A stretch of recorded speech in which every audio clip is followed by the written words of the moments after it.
Hey there, fellow wanderers. Tonight, we're not just telling a story, we're stepping into a mask. It's the year 1348, and Europe is gasping for breath. You're wrapped in a heavy cloak, face buried inside a long, bird-like mask stuffed with vinegar-soaked herbs. The scent burns your nose. Rain slicks the cobbled streets, and behind every shuttered window, someone coughs. Maybe their last. The world doesn't call you a doctor. It calls you hope. But deep down you know better.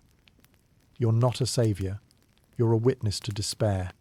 This isn't fantasy. This is history. And trust me, it sucked to be a plague doctor. So before we descend into darkness, take a second to like this video and subscribe. Only if what I do here truly speaks to you.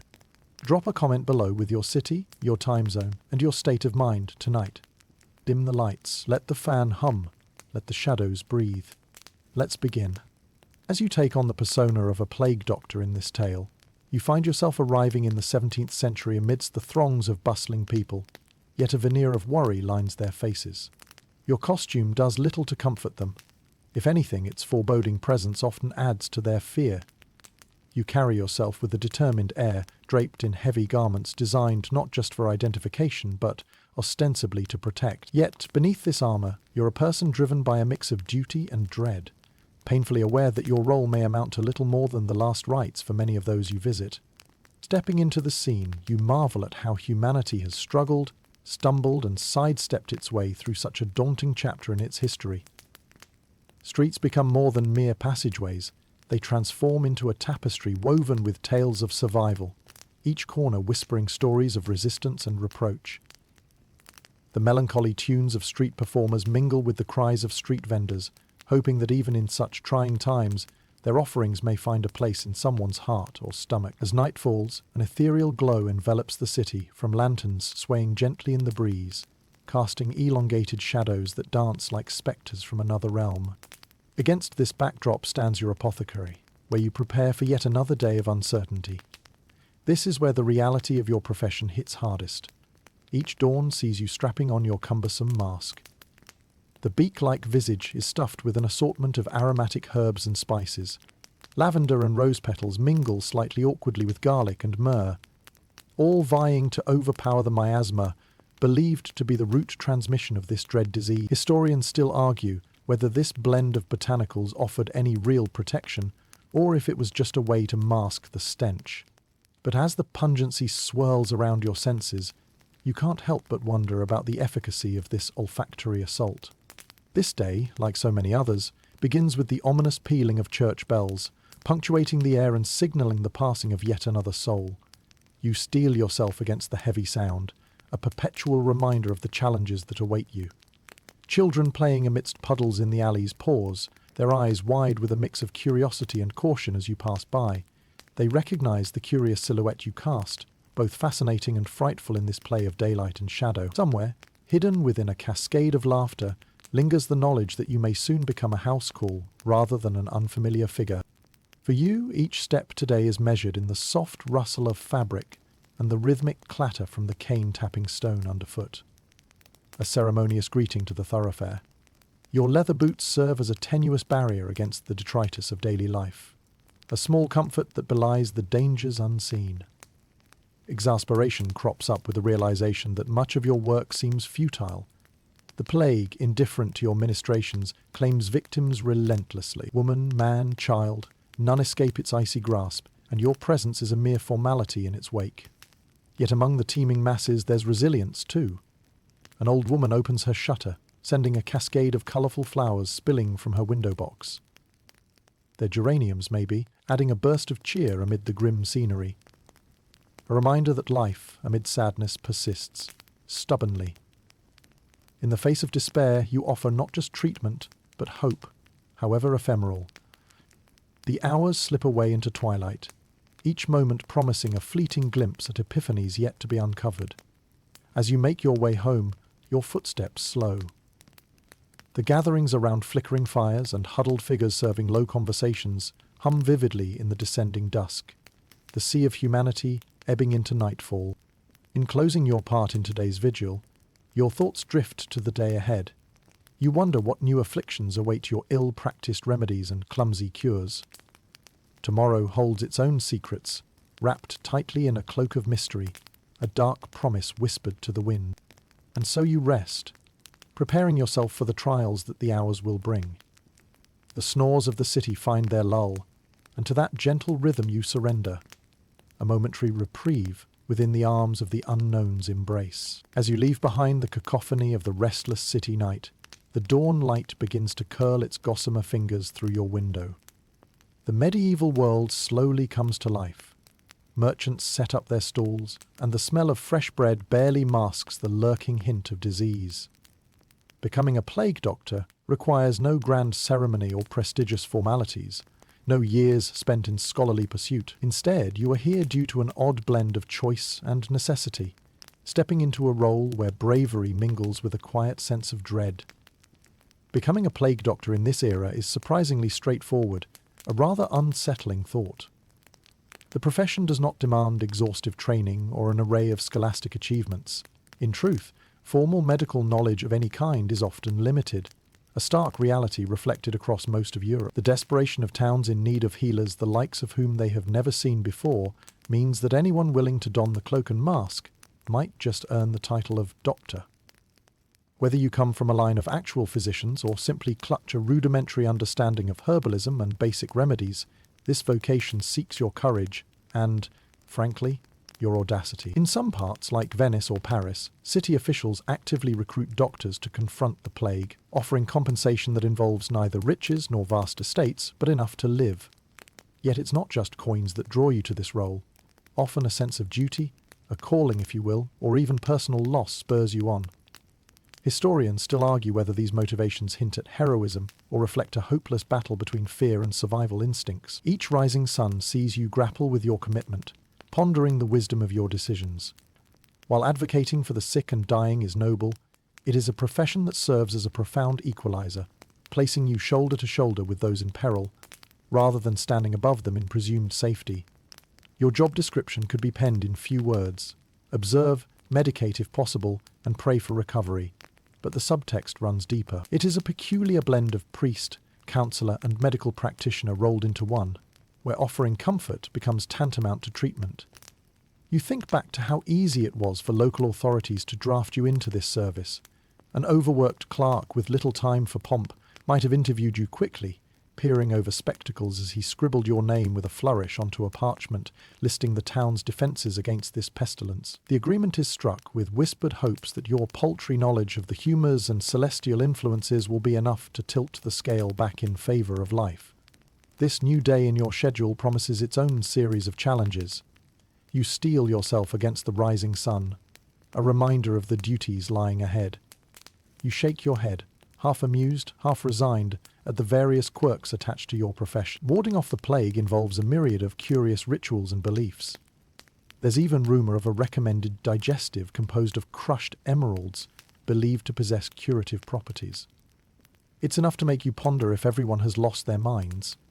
Regardless of pragmatism, the day demands your presence and effort.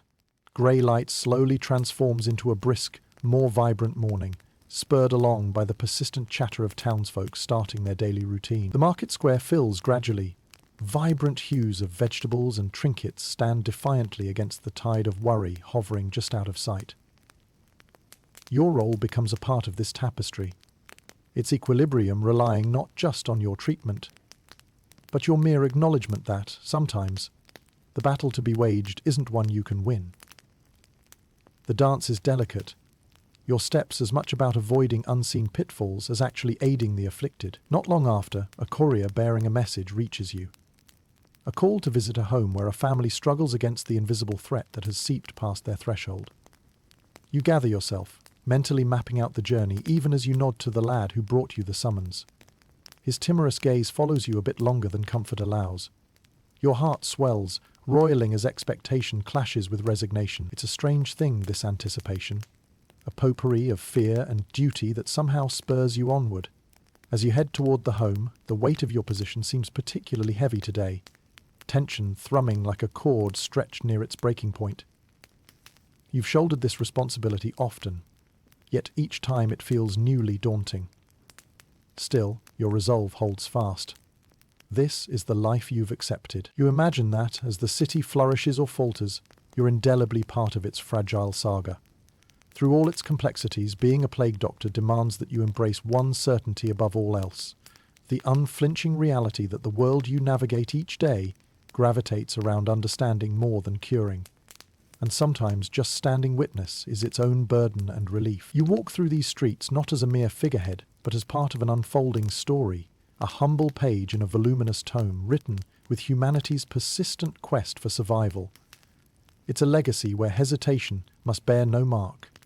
Here lies no place for the faint of heart, at least not under so heavy a guise as yours. As the city's morning hums with renewed energy amidst the pervasive murmurs of plague, your attire, both practical and symbolic, takes on a character of its own.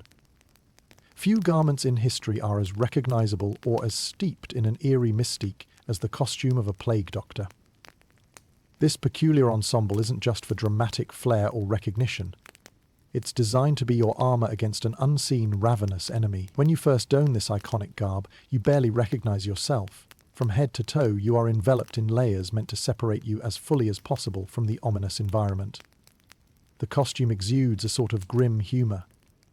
Here you are, trying your hardest to avoid contact with a disease you can't even see, while draped in garments that practically scream your purpose to everyone else. A thick, waxed cloak covering you has a sturdy feel, intended to prevent plague-infected particles from clinging to its surface, though modern science tells us otherwise regarding its effectiveness. What truly stands out, however, is the beak-like mask, an unforgettable image burned into the memory of history. This long, curved attachment stands both as a barrier and a symbolic gesture meant to ward off the miasma, a supposedly poisonous vapor beheld as the enemy of humanity. Stuffed with a potpourri of scented herbs, oils, and sometimes dried flowers, the mask's intentions are well placed, though likely futile. Along with lavender and mint, aromatics chosen for their delightful fragrance, you detect less inviting scents, like camphor, and even elements considered offensive today, such as vinegar. These mingled aromas accompany you as you make your rounds, creating a personal olfactory ecosystem, offering a degree of comfort amidst the pervasive odours of decay. As you walk through the streets dressed in your ensemble, you feel both a sense of detachment and visibility. This uniform, which would ideally offer protection from the disease, instead becomes a visual emblem seen as a harbinger of death. People see you approaching, a figure both foreboding and hopeful, whispered about in dour tones. There's a palpability to the fear you inspire, a curious byproduct of the times when fear itself can fuel superstition as much as the disease. Completing the look are the accessories, each serving a purpose or at least holding a beneficial illusion.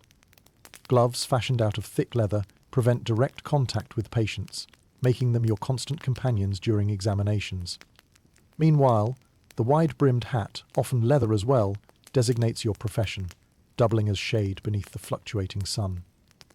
Then there's the cane you carry, a tool enabling you to interact with the afflicted without direct touch.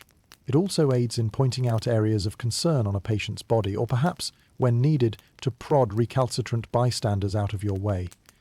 As the day progresses, the costume becomes a prison of sorts, trapping the warmth of your exertions and the condensation from your breaths, rendering the inside a swampy microclimate that mirrors the oppressive focus of the day. A metaphor for battling the plague in its own right. You've heard other doctors muse about less conventional methods of self-care, incorporating light-hearted remedies into their routine. A glass of wine post-rounds, a jaunt with a melody in the face of looming despair. After all, historians still argue whether these doctors were closer to medical practitioners or city-employed figures, made more threatening to the public psyche by their outlandish attire. Despite the discomfort, the costume is what it is. A shield from the world you momentarily wish to escape, yet one you repeatedly engage with as part of your choice or otherwise. For every grin it unintentionally invites, it spares another shudder for the strange, a reminder of the distance between efficacy and belief. The townsfolk, wary and intrigued, study you from afar. A small child runs by, pointing at your leather beak, giggling nervously when her mother pulls her gently but firmly back. To them, you're not just a doctor. You're the essence of the plague wrapped in peculiar human form, an unwitting ghost passing in daylight. Your conversation partners at times don't quite meet your gaze, eyes slipping to the familiar trappings of your presence hovering just beyond. The shadows grow longer as your rounds extend into late afternoon. You pause, feeling the tacit companionship of your attire envelop you like a second skin, a hazy line between protector and prisoner. Each mask-filtered breath is a small promise, a slip between you and the world, held together by this ritual of donning and discarding as dawns come and go. Your costume cloaks you in more than fabric. It suits you in the bemusing task of shielding between worlds of sickness and health, hire and servant, belief and reality. As twilight gathers, you take one last look at your reflection in a window. The beak, the cloak, the leather sheen, and for a moment, the absurdity of it all tickles your sense of humour. After all, to survive such conditions, a doctor must occasionally laugh under the mask as well. Your shift draws to a close, yet another day spent navigating the plague from beneath layers of cloth and hope. The following day unfurls a tapestry of expectation and trepidation as you step once again into the labyrinthine role of a plague doctor. The city around you oscillates between bustling normalcy and poignant tragedy. Each day a reflection in paradox. For you, the day begins not with grand proclamations, but with the simple act of preparing for another journey into the heart of the epidemic. You rise with first light to an environment that seems intent on contrasting your every effort with the sheer magnitude of its struggle.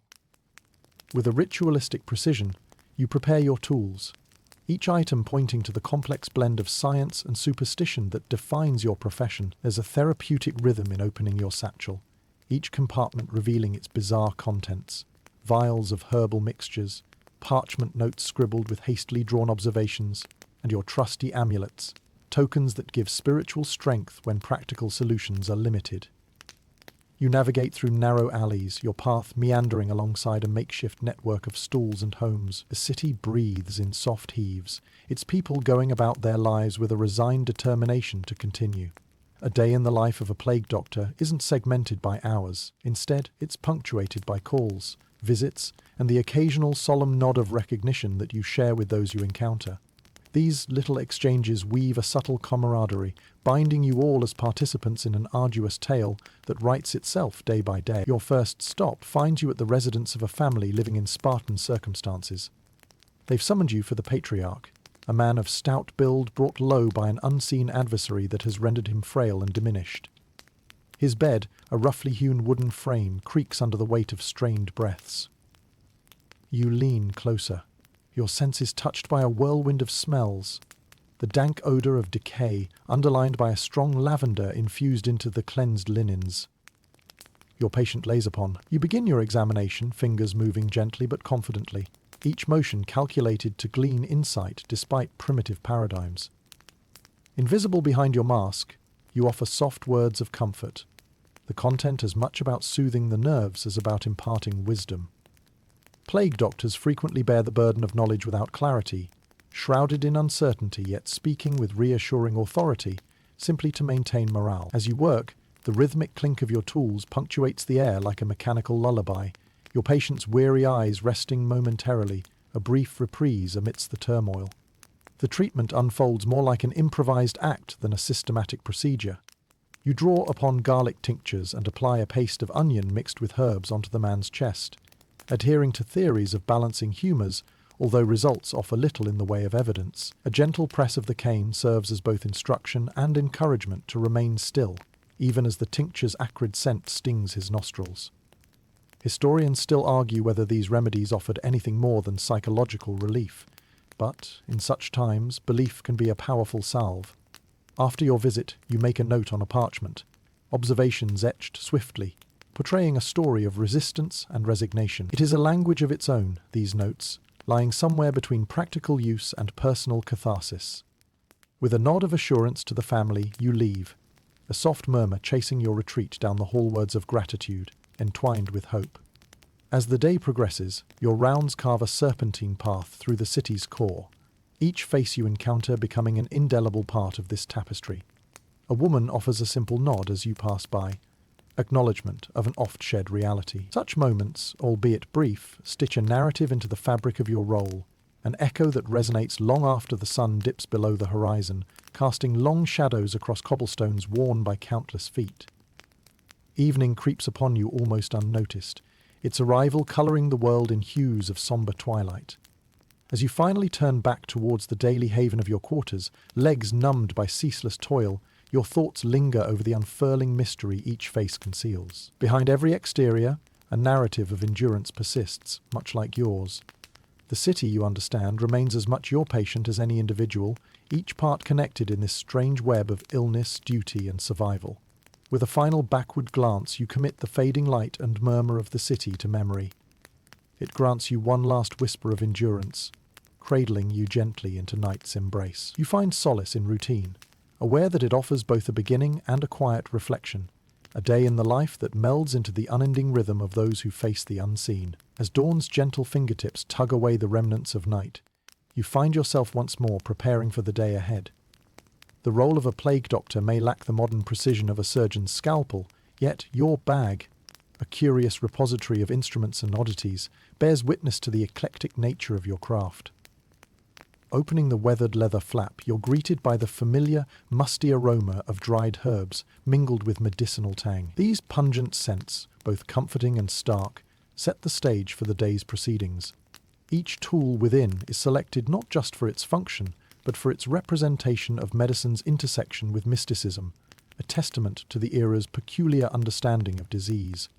The scalpel, sharp and glinting, finds its place beside tinier instruments central to your trade. Although crude by today's standards, it speaks of readiness, its keen edge a promise of intervention when boils require lancing. In the eyes of a plague doctor, this small blade is as much a talisman as it is a tool, inviting hopes of efficacy whenever you draw it across afflicted skin. Tucked beside it lies a leather-bound tome, its pages filled with cramped handwriting and the occasional illustrative sketch, tracing the evolution of your understanding, details of swellings observed, apothecary recipes tested. Historians still argue whether these handwritten guides provided substantive knowledge or merely expressed the desperation of observed trial and error. To you, it is both a chronicle and a confidant, its weighty significance borne with each page turned. Among the more chemistry-oriented implements rests a selection of dried herbs wrapped in cloth. A fragrant retinue including rosemary, sage, and juniper. These serve as your olfactory shield against the miasma, or for offering crude potions meant as much to comfort as to cure. You recall purchasing a particular herb once revered by ancient physicians, the sticky sap of myrrh, which you infuse into tinctures that suffuse sanctity into otherwise ordinary applications. Nearby, a vial of theriac potion sits secured under the guise of authority. This compound, a chaotic amalgamation of more than 60 ingredients, claims to be a panacea, wielded with reverence yet suspicion among medicinal circles. Its swirling contents and snake oil reputation straddle respect and skepticism, like a character resurrected from older pharmacopoeias, insisting on improbable triumphs. A sprig of foxglove, potent and poisonous, is ensconced snugly among the others. This plant's delicate visage belies its potent properties, employed with caution, marking the fine line between remedy and ruin. To the side lies perhaps the most enigmatic addition, a selection of coloured crystals, used not for direct treatment, but to align humours and harmony within the body. Carnelian, amethyst, and sapphire lend their vivid hues to such strivings as balancing the imbalanced, a gentle nod to practices that refuse dismissal despite the critiques of early reformers. With these humble tools in hand, the day's challenges grow a touch less daunting, though much remains unknown within the dying and the debilitated. They represent your arsenal against an adversary that respects neither conviction nor custom, granting neither fame nor future in exchange for service. Despite your awareness of their limitations, there's a resolute assurance that comes from having them, close mock or not. They tether you to the world, a line pulled tight through the chaos. As you set out, the melody of the world's awakening anchors your spirits. Morning scents drift faintly on the breeze, carrying whispers of reassurance you may impart. The day's activities call, and though history offers little clarity on their efficacy, the tools within your bag are a guiding force, securing your intentions, tying together threads of hope and acceptance through strands woven in mystery, as cracked and ancient as the cobbles you tread on. With each encounter, your reliance on these varied implements intertwines with the necessity to bridge chasms between cure and care, where credibility meets belief, a dance the which your bag and its contents are testament, enshrined as much in the lives they touch as in history's pages. As twilight begins its gentle descent, the toll your work exacts grows ever clearer within the hands that held and administered, offering comfort in their own invisible manner. The tools return to their satchel-y embrace. Close companions in an age fraught with doubts yet alive with conviction, the silent sentinels accompanying each stride across a landscape painted complex by its own contradictions. As the day stretches forward, the omnipresent stench of the city under siege by plague lingers in the air, a constant reminder of the battle being waged. A struggle not just physical, but sensory. The noisome mix attacks your senses, a combination of rot, waste, and the cloying remnants of ineffective sanitation practices that plague even the narrowest alleys. For the citizens, these smells become a backdrop to existence, so entrenched in daily life that one might argue familiarity breeds complacency. But for you, the plague doctor, the assault on your olfactory system is far from mere background noise. It's the very essence of your nemesis. Stepping into the realm of this sensory medley, you begin your rounds, reassured only slightly by the aromatic fortress of your beak mask. This beak is crucial, stuffed with an assortment of herbs and spices, fennel, mint and cloves, alongside less orthodox choices such as camphor, mildly masking the unpleasantness that fills the air. In an attempt to combat the pervasive miasmas, the theory of airborne contagions riding on foul odours has gained a foothold, one that will take centuries to unravel and refine into what we understand today. Your path takes you through the heart of the city, where scents swirl around you in an inexplicable dance, invoking analogies as potent as they are uncomfortable. A baker's stall offers a brief reprieve with its wafts of fresh bread, juxtaposed with the odour lingering nearer, to refuse left too long in the sun. Each inhaled breath alternates between comfort and repulsion. It's an odyssey of adaptations devised to reconcile the world outside your visor. The smells redefine spaces, recasting homes and marketplaces as players on a stage of survival. The plague wards mix sickly sweet mixtures of herbs and potions lining the aisles, vying to mask the odours of suffering. Your presence adds an extra note, the soft noises of stiff cloth rustling, underscoring every step.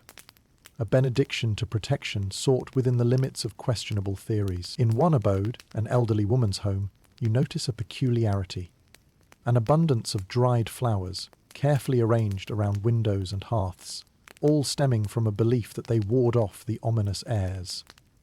Although you are cautious, there is comfort to be drawn from such superstitions, and one does not quickly dismiss the safety rooted in perceived rituals. Historians continue to explore why these scent-centric customs emerged with such vigour, postulating they offered psychological benefits, especially when tangible results proved elusive.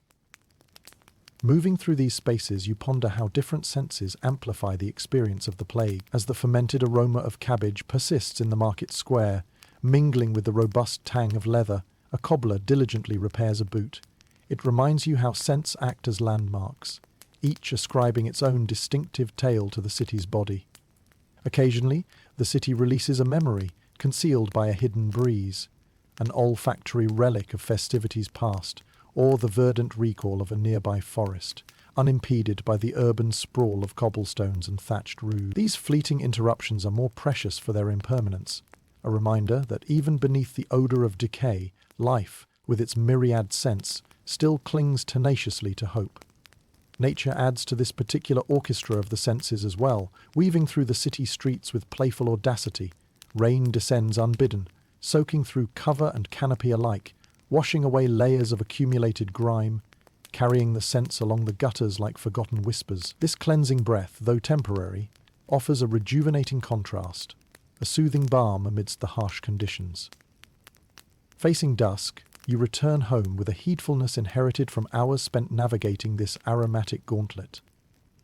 The balance between offensive foulness and fragile sweetness echoes in your wake, your weary thoughts wandering to an improbable future when scents no longer personify unseen dangers, and when knowledge transcends ritualistic covering. As you lay down your mask and settle in for the night, you are enveloped by a mingling of musky leather and faint floral remnants, a gentle reminder of the strange, fragrant world that persists just beyond the here and now. Tomorrow beckons with its unique bouquet, harbinger of both challenge and resolution, leaving you to find solace in the subtleties, where each breath, weighed honestly, has borne witness to a courage that rises to meet every tactile trial on this curious, scented journey. The morning rouses you with its usual soft insistence, ushering in another day of traversing the narrow bridge between healing and helplessness. In the stillness before setting out, you momentarily reflect on your purpose and the grim odds that both patients and plague doctors face. It's a jarring truth, ever looming in the peripheries of your mind. The survival rates in this thankless calling are alarmingly low, a shadow that persists along every cobblestone's edge. Every moment spent amid the afflicted sharpens your consciousness to the stark reality of numbers. Plaguisgrams make little room for redemptive arcs, and historical records show survival often depended less on the care administered and more on fortunate constitution or random chance. A strange paradox arises in knowing that your endeavour may well make little difference in the grand scale, an unsettling notion resting heavily upon your shoulders. After all, the disease ignores the appeal of empirical stoicism or burgeoning methodology. It selects hosts indiscriminately, indifferent to age or station, beyond the reach of contemplations that might otherwise bring relief. Each morning this confrontation remains, awaiting your resolve, an uneasy alliance formed between the knowledge of futility and the necessity of forward momentum. Hope, however, assumes many forms.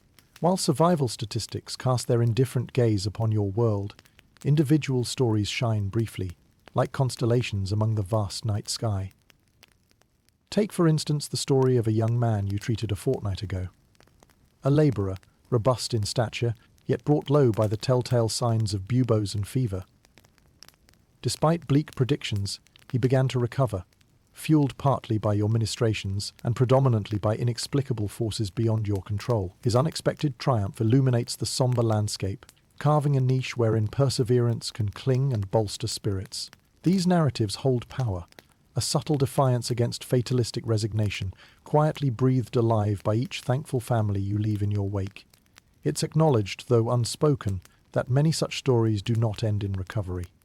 Mother Nature's capriciousness dictates they fade quietly into sombre resolutions met with prayer and muted mourning. Yet, the line between triumph and defeat remains spanned by vigilance and effort, a profound reflection of your chosen path.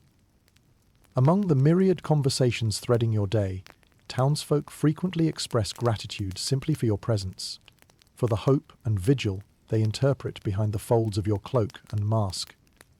It's as if the act of striving holds as much consequence as its tangible windfall. Historians still argue whether this symbolic reassurement outweighed the practicality of your interventions, but it was undeniably valued by those who sought solace in the midst of uncertainty.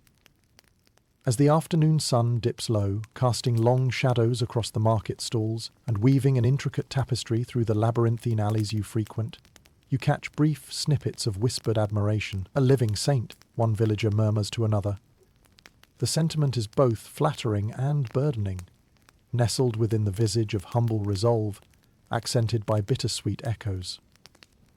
It's late now, the inky blues of evening coaxed into existence by a chorus of crickets and distant bark of hounds, when you retreat to the seclusion of your modest quarters. There you resolve to distance yourself from the weighted reflection of the day's challenges, finding solace in the rhythmic rise and fall of evening breaths. Considering your place within this relentless cycle, you catch yourself pondering the odds of your own survival, ever cognizant of statistics, yet resolute in your instinct to persist. The moon's delicate glow seeps gently through your window, obscuring the harsher truths for this quiet moment, and drawing you into the silent dance of comfort and caution. No assurances here, only the comforting lull that life persists within efforts measured not just by survival itself, but by the indelible threads of humanity striven to be protected. Underneath the layers of cloth and herb, a resolve born of compassion hummed softly, a lullaby sung amid the quiet, living shadows. As your hand falls effortlessly to the cool touch of your beak mask at rest, you surrender to the poetically orchestrated complexities of repose, a moment's peace amid an ever-turning swath of life's peculiar tapestry. With the dawn comes a renewed opportunity to address the silent battles waged not just within the realm of the body, but also within the mind. The psychological toll exacted by life as a plague doctor is profound. An unceasing barrage of uncertainty, sorrow, and the ever-present spectre of one's mortality. As you prepare to face another day, the familiar weight settles over you, more than physical. It's the intangible fatigue of constantly peering into the chasm of human frailty. The mind, like any muscle worked beyond its means, can show signs of wear. In this profession, the mental strains are as varied as the maladies you attempt to treat. Every time you cross the threshold into a home shadowed by sickness, you carry with you the accumulated memories of those who couldn't withstand the onslaught of illness. It's as if every step leaves an imprint, traces left behind by the ones who've succumbed, haunting the peripheries of your consciousness. Despite such daunting spectres, you persist. Your actions are driven by an unwavering sense of duty, even as your inner monologue navigates the complexities of morality and mortality. The sorrowful faces you encounter etch themselves into your thoughts, blurring the line between professional detachment and personal involvement. These emotional vignettes swirl through your mind, carving out spaces occupied by reflections of despair you're powerless to abate. Historians still argue whether such burdens accelerated the downfall of many plague doctors, as much wounded by their own minds as by the plague itself. With each endeavour, you hone methods not only to cure but to cope. Developing rituals such as sharing stories or small blessings with patients and their families functions as a cornerstone against the creeping tide of melancholy. The informal counsel you offer, binding empathy into every word, acts as much for your own spirit as it does for theirs. Labelled as a holy fool by critics who misunderstand the therapeutic strength your presence brings, you find it strangely comforting. After all, in times of distress, connection and kindness can bind wounds science cannot touch. Amid these introspections, you pause by a fountain nestled within the market square's heart. Its gentle cascade plays a melodic counterpoint to chaotic lanes on either side. A moment of respite, a chance to let the steady pulse of water draw away some residue of harshness from your thoughts. Here, shaped by necessity, are moments of temporary relief, spaces where balance might be achieved if only briefly. Yet, like the patients in your care, your resolve must remain unyielding. With this profession comes the acute understanding that there is as much to grieve as there is to hope for, an alternating current traversing the crests of another day's burden.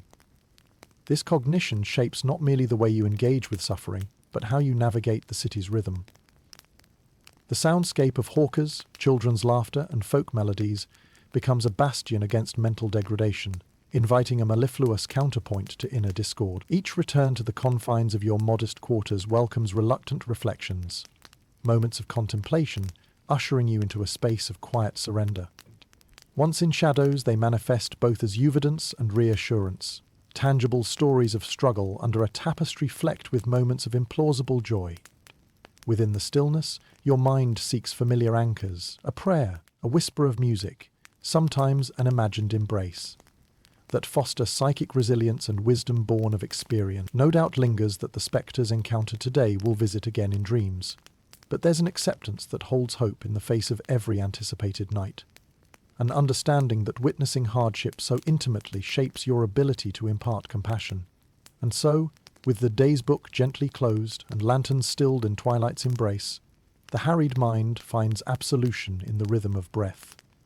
Drawing forth into a reflection both sombre and resolute, you rest with twin hearts entwined between courage and acceptance.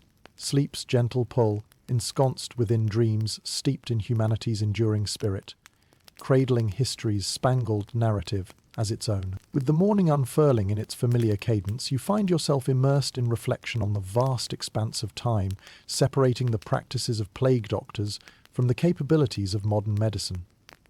This thought nudges gently at the edges of your consciousness, inviting comparison and posing the question, how do the ancient methodologies contrast with today's advanced understandings of disease? The Beak mask, your persistent companion, serves as a tangible artifact of this bygone approach, a symbol of the best attempt to combat the invisible threat, a stark reflection of theories rooted in miasma and divine retribution.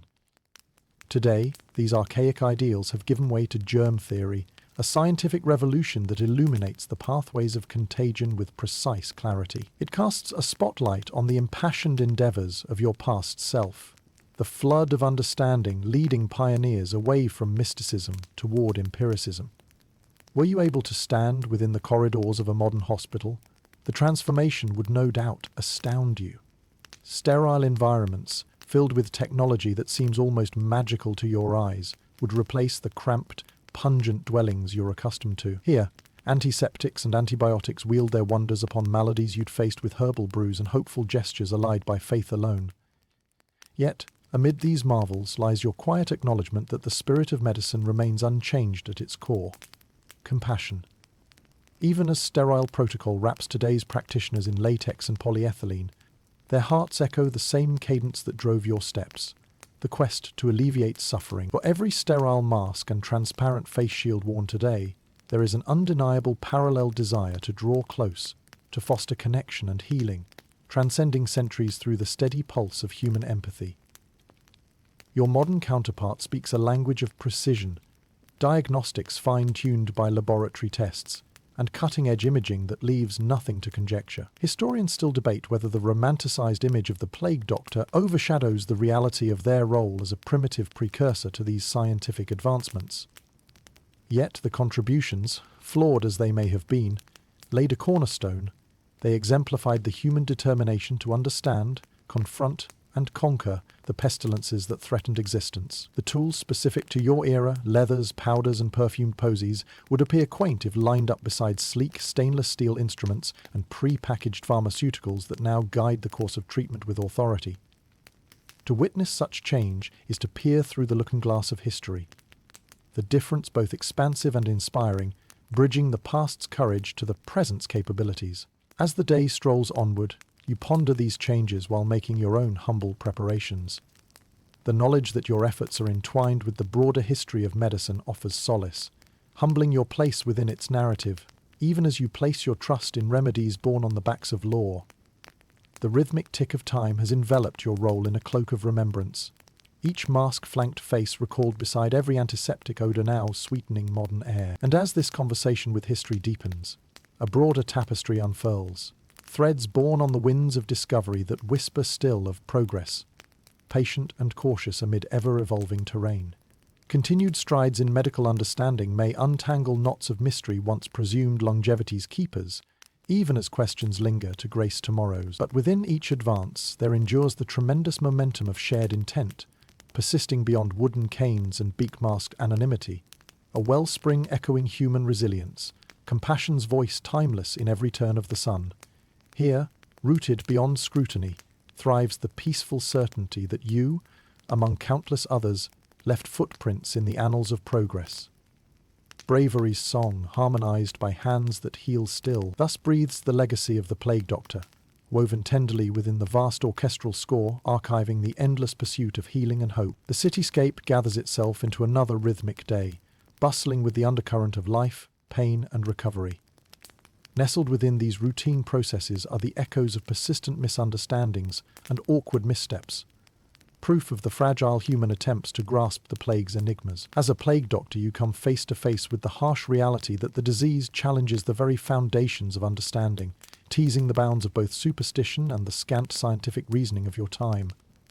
The most enduring misconception, still prevalent in your day, revolves around the miasma theory, the belief that foul-smelling vapours rise from the decay, whole mists visualized as harbingers of death. This misunderstanding underscores every layer of your work, weaving through your treatments and into the mindset of those you attempt to help.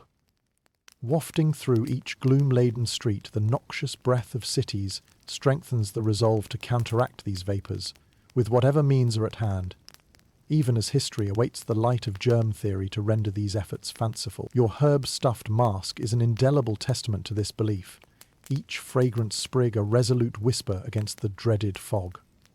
Herbalism and hospital practice during your time conceived variously potent remedies. You labour under assumptions that human balance manifests through humours, those elemental fluids whose misalignment invites illness. Thus, methods aligning towards harm reduction spill across the spectrum, bleeding vessels to release malign influences or applying leeches to let the sickness drain away. These are desperate acts of rescue, leaning prey to fervent imagination's lull in the absence of definite knowledge. An old man, perhaps one of the wise figures of the marketplace, speaks of talismans and mystical protective charms, their powers guided by silver strands of folklore intertwined with fervent wish. His assertion prompts ponderous reflection. Are these tokens shelter from the forces at play, or mere scaffolds to prop fragile spirits weathering the tempest? Among your treatments lies the peculiar use of music, cathartic melodies cascading through homes. Intended as purification, echoes vibrating through the soul weary. Can music's invisible elegance dispel the shadows nestled within? Tune by tune, thought questions itself, pulling strands of melody towards healing intent. Yet historians debate if they soothe heart or mind. The disparity between peerless speculation and potential practice blurs amid conundrums like striking at halves hidden by certainties embraced. Each action breathes within what remains untrained, now caressing the space between hopeful expedients and the more dubious. Nonetheless, among the speculations lurk flickers of truths to encourage, foreshadowing the medicalization awaiting intellectual convergence across forgotten centuries. Understanding how easily error traces within darkness, you labor beneath the burgeoning awareness that it is as much about mitigating harm as it is about bestowing health. Through your time spent there in the shadowed hallways, grappling intuitively and hedged immensely, bold avenues arise when the light guide is curiosity, an illuminating beacon that might yet forge paths to certainty where doubt fearfully roams.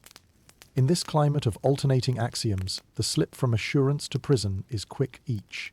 Concluding halt feels like it scrambles the brink of credulity, one step ahead of today's anticipated revelations amidst torrid shadows, art crafted in moments. Here among error's echoes, reflections beam through, patience examined, whispering of tomorrow's clarity unanticipated, land claimed with hopes ploughed firm in propriety's embrace. Eventually, twilight knits today's queries, each the annular layers spun themselves onto uncertain tomorrow. Then, as shadows grow, their musings interlace. Differing avenues converge within horizons unbound to surpass. What is left, and what remains but the world yet unclaimed, through each inquiry raised. Encapsulated within history's scripted soliloquy, your part mingles existence, each step formally rendered humble in reflection nonetheless, and offering insight to mysteries yet unsolved. As the days swing through their timeless parade, you find yourself swept up in the swirling debates that have long accompanied the presence of plague doctors. Here, an intriguing question gains a foothold. Were these beak-marked figures truly effective medical practitioners, or perhaps symbols representing desperate hope and societal fear during a grim epoch? The duality of the plague doctor's role persists in historical discourse. While some records recount miraculous recoveries under their care, other anecdotes merely reflect their presence at numerous deathbeds, documenting the constancy of loss. The iconography of the plague doctor itself, a figure cloaked in shadow and mystery, epitomizes both shelter and despair, guardians of a thin veneer of protection amidst overwhelming adversity. You contemplate the dimensions of this legacy, pondering how much of your role is bound by the stories that surround it, stories that blur the line between function and folklore. Each time you step into a patient's home, layers of meaning weave themselves around your actions, lending credence, however unintentional, to a nexus of cultural and spiritual projection. It's a perpetual dance, this interplay of expectations versus actuality, where your interventions become both talismanic and pragmatic gestures, cohabitating within a singular frame. The debate hinges on whether plague doctors were effective healers or artifacts of the era's desperation. Did the herbal concoctions and amulets truly fend off sickness, or was it the restoration of hope they inspired that buoyed spirits? And perhaps nature itself found latitude in sparing some lives. Your own reflection leans toward a blend of these ideals, recognizing that such roles often transcend the linear paths of pure medicine, spilling over into the heartland of communal conscience and belief. Pocketed amid these discussions is the recurring motif of faith intertwined with medicine. The boundary between healer and cleric often blurs, where vials of tinctures rattle alongside prayer beads, interludes of holy hymns joining the salve's application. This synergy raises another question. Were plague doctors conduits for divine healing, vessels whose robes invoked a higher intention? Historians still debate the extent to which their role was ordained or self-absorbed, agents of earthly endeavor beneath an ethereal guise. In the town square, perceptions of your role vary. Some see you as saviour, wielding herbs and rituals, an embodiment of hope standing against pestilence shadows. To others, you're a grim foreshadowing, a walking reminder of their mortality framed in silhouette against dying light. The constancy of belief escapes examination, surrendering truths enough praise, posing their stead amid ordinated rhetoric and candles' blushing flicker. The community's dependency on these perceptions often dictates ritual. Families prepare for your arrival eagerly yet hesitantly, their doors a threshold crossed with mingled anticipation and dread. Here, knowledge and superstition intertwine, a protective dance where reality's threads twist amid imaginary harmonies, seeking comfort in tangible presences. Amid each visitation, awareness persists, a broader understanding of medicine as cultural manifestation, woven in history's own delicate hands. All the while, the debate concerning your effectiveness forms a tapestry threading its way through history, interlacing with the tangible deeds and the extraordinary fables draped around them, both yielding a shared narrative of humanity's enduring quest for survival. As your day draws to a close, such reflections remain with you, woven into the fabric of your existence. Silence sweetens solace behind closed eyelids. Surrendering thoughts drawn interludes request its evening at pause. Shadows nestle in corners of solemn inquiry, leaving eternal questions chaste unfettered, unfurling beneath tomorrow's gentle sky, whispered by dawn's gentle lips. The orb above speaks of the larger pattern, one composed of countless threads woven seamlessly, containing both the tales told and those as of yet unheard. The debate that lives on within these threads is an inevitable part of the fabric of history, anchoring your role firmly within the landscape, a role graced with complexity and simplicity alike, both factual in methods and mythic in memory. The days, marked by an unrelenting cadence of expectation and endurance, intertwine seamlessly with the overarching narrative of faith and medicine, a unique partnership that underscores your work as a plague doctor. Throughout history, you're often found occupying the delicate juncture between the sacred and the scientific, a place imbued with reverence and curiosity alike. In a world dominated by fear and uncertainty, your role serves not only as a conduit for medical intervention, but also as a vessel of spiritual comfort. The two are inextricably linked, a union that surfaces in the rituals and prayers accompanying each visit. This fusion of faith and practice permeates your interactions, infusing moments of profound hope and occasionally awe into the mundane progress of duties. It's not uncommon for families to combine traditional remedies with invocations of divine help, their voices entwining with the fragrant wafts of burning incense and sacred oils to create an atmosphere thick with both intent and expectation.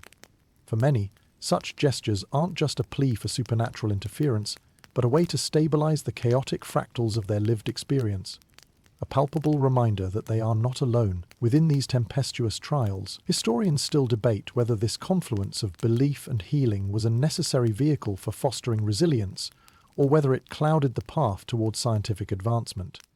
Nevertheless, the allure of spirituality both supports and enhances the fragile scaffolding of early medicine, lending strength where empirical certainty falters. Often, you find yourself drawn into whispered conversations at patient bedsides, hushed voices inquiring whether prayer would be more powerful if mingled with medicine, or whether the opposite holds true.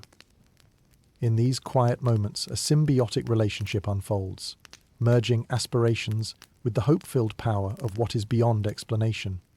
Your journeys often guide you to places of worship, churches whose walls hold centuries of sorrow and redemption within their shadows. Priests and laypeople gather at these hallowed sites, seeking blessings against the wrathful forces of plague. It's a place of reciprocal solace, the echoes of chanting permeating consciousness, at once grounding and elevating, a melody stitched together by fear, yet bolstered by love. Even your own intimate rituals guide you towards reconciliation of spirit and practice. There's comfort in these moments, fleeting as they are, a brief lull in the day's demands where contemplation turns inward, tethered softly to faith's elusive threads. Perhaps it is within these delicate strands of prayer and collective hope that you find your surest footing, even when returning to the ebb and flow of life and death. While opinions of mystical influence vary, this faith-centered component of your work plays a crucial role in the story of medieval medicine. It supplies the bridge between lives both saved and lost, contributing to a sense of shared humanity that transcends the more isolated journey you might otherwise walk as a healer. As the twilight casts its gentle gaze upon the cobblestone streets, you conclude another day underscored by this dualistic narrative. The evening wind carries faint echoes of vespers from a nearby chapel, mirroring an ethereal chant that threads itself through the fabric of night. It is a quiet conclusion to a day filled with the intermingling of medicine's tools and supernatural aspiration, a harmony that persists even when you close your eyes. These reflections as you lay down resonate quietly, leaving you wondering if, perhaps, your mind, like your work, is a cathedral unto itself, a place where science and spirituality convene in peaceful accord, a beacon of aspiration bridging the visible and invisible realms. Such thoughts, tenderly grasped, allow dreams to weave their patterns with unyielding continuity, an ethereal communion of all that lies remembered in faith and realized in practice, yielding to the nurturing embrace of rest and renewal. As the sun peaks above the horizon, painting the city with golden hues, your thoughts turn to the more earthly matters of compensation for this perilous work. The role of a plague doctor, though steeped in the complexities of spiritual and medicinal duty, is also a profession requiring practical sustenance, financial remuneration to balance the physical and psychological demands faced daily. The promise of payment for your services is as varied as the towns and regions that engage your expertise. Depending on the desperation of the locale, doctors are sometimes lured with offers of land, money, or even accommodations. Yet, the reality seldom matches the enticing allure of guarantees given before the plague's full grip is realized. Cities, strapped by the economic clutches of a dwindling workforce and collapsing trade, often struggle to honor their agreements. Within these circumstances, you might find yourself compensated with a modest stipend sufficient to cover the essentials, but barely touching on luxuries. In some instances, near-barter transactions become necessary. The acceptance of goods or services in lieu of currency, where the value of a bag of grain or a pair of sturdy boots represents practical recompense beyond florins and ducats. Awake to the disparity these arrangements hold, your thoughts wander to fellow plague doctors whose ventures into wealthier cities reward them heftily. Such diversity in salary speaks volumes about the social and economic structures underpinning the medical profession during epidemics. A patchwork quilt where doctors navigate the spectrum between reasoned expectation and stark disappointment. Yet wealth gathered in coin offers a cold counterweight against the incessant emotional toll and the omnipresent threat posed by the plague. Oddly, the glint of gold cannot shield one from fatigue or withdraw regret from pain's ledger. This notion fosters introspection, a reflection on why doctors, including yourself, elect such myriad paths beyond mere monetary ambition. One such motivation resurfaces within your musings. A sense of calling, the intangible drive beyond fiscal necessity tethered deeply within your spirit. The nights often find you pondering whether this compulsion is more than a personal quest or a response to a higher urge, melding form with purpose beyond reimbursement's measure. Historians still argue whether the attractiveness of the profession lay more in its pecuniary aspects or in fulfilling an innate desire to serve humanity amid crisis. Regardless, stories from varied backgrounds dot your memory. A doctor who'd lost a family member to plague, another who saw this path as redemption, and still others seeking societal esteem. Beyond contemplation, you pause before departing for the day and contemplate this need for balance between idealism and practicality that defines your profession. Despite unpredictable payments, there remains a greater satisfaction found within moments of impact beyond coin, when actions lead to saved lives and unspoken gratitude shines in patients' eyes. Embarking on your daily journey, you hold fast to the collective intent, yours and your peers, to navigate both life's and fortune's labyrinth. The economic compensation may not always reflect the sacrifices asked of you, yet the intangible wealth found in human connection and shared struggle stands as lasting and invaluable, a currency more precious than gold. Eventually, the sun begins to set, painting the sky in hues of fading flame, a metaphor for daily struggles between duty, idealism, and practicality, dimming to the whispers of promised rest. Your walk home, though dusted by uncertainty, remains grounded in the footprints laid day after day, weaving through the myriad roles and reflections that bind you, weightless and hopeful, to these twilight paths. The night's curtain closes upon an equitable resolve, easing gradually as dreams find you, For while financial gain is circumscribed, the wealth of heart and spirit renews continually, offering a tender haven through restful embrace. Rest comes gently as the night unfolds, ever promising subtle hues that paint visions of tomorrow woven amid the day's embrace. As dawn yawns across the sky, a subtle reminder emerges from the shadows. The mostly unrecognized yet quietly vital contributions of women during the time of plague. Although history often spotlights the prominent male figures in the drama of disease, women played crucial, albeit unsung, roles in the tapestry of survival and healing during these troubled times. In the intimate precincts of the household, women frequently took on the mantle of caregivers, their knowledge of herbal remedies and traditional practices forming the backbone of familial resistance to the plague's relentless assault. Their resourcefulness became paramount, as many families found themselves isolated, bereft of the resources or privilege necessary to summon a doctor's attention. Here, mothers, daughters and wives provided care imbued with love and desperation, often bridging the gap where professional care fell short. Herbalism, a domain traditionally and powerfully influenced by women, threaded its way through every corner of life. Intimate knowledge of local herbs and their applications allowed these women to craft poultices, teas and tinctures, aimed not only at alleviating symptoms, but at comforting the soul. Rows of dried lavender, sage and mint lined the wooden shelves of many homes, pungent and ready at hand, a testament to the feminine sphere of healing. In a world where certainty was a rare commodity, the tangible offerings of earthbound wisdom cultivated by these women provided an anchor, even if scientifically undocumented. In some instances where the social and legal structures permitted, women stepped into more formal medical roles, especially in convents or as part of mutual aid societies. Here, the lines between faith, service and healthcare danced to the same tune, bewitching in their harmony and infused with a sense of divine duty that's both humbling and enduring. Their endeavours, though obscured by time, hold whispers that ripple forward, a quiet legacy of resilience and grit. From amongst these sentinels of care, stories emerge, like that of a widow, whose practical knowledge shielded her community more effectively than walls, or the midwife turned healer, whose hands brought solace where fear consumed. These narratives, steeped in the hearth's glow, speak to the courage and innovation that thrived in necessity, carving paths less charted but equally significant. Historians still argue over the extent of women's influence during such crises. How many prospered in silent roles versus those who stepped forward under necessity's gaze?